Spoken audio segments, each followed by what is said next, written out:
વધારે પાપનો પ્રવેશ જો કરાવનાર કોઈ હોય ને નવરાત્રી. આ નવરાત્રીના પાપે તમારા જીવનમાં પાપનો પ્રવેશ થયો. હું તો કહું છું નવરાત્રી નથી, આ લવરાત્રી. નવરાત્રી હોય 9 દિવસના કપડા જુદા, 9 દિવસનો મેકઅપ જુદો, 9 દિવસના શોખ જુદા જુદા. મને ખાનપુરના એક ડોક્ટરે કીધું હતું, મારા સાહેબ નવરાત્રી પછીના 3 મહિને મારે ત્યાં એબોર્શન કરાવવા માટે લાઈન લાગતી હોય. લાઈન જૈનોની છોકરીઓ હોય. તમારા મા બાપ તમને શેના માટે મોકલે છે?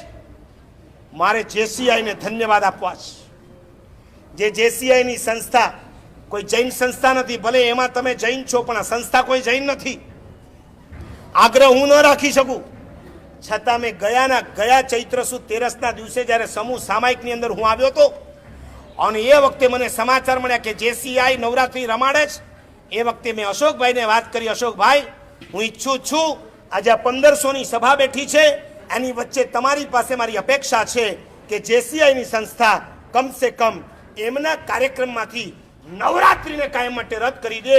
અને એક ટાઈમ અશોકજી ઊભા થઈને મને કીધું, મારા સાહેબ તમે બોલ્યા ડન. અને એ દિવસથી જેસીઆઈની અંદર નવરાત્રી રમાડવાના બાદ થયા. અમારી તમામ માહિતીથી અપડેટ રહેવા માટે જોડાયેલા રહો S9 ન્યૂઝ સાથે.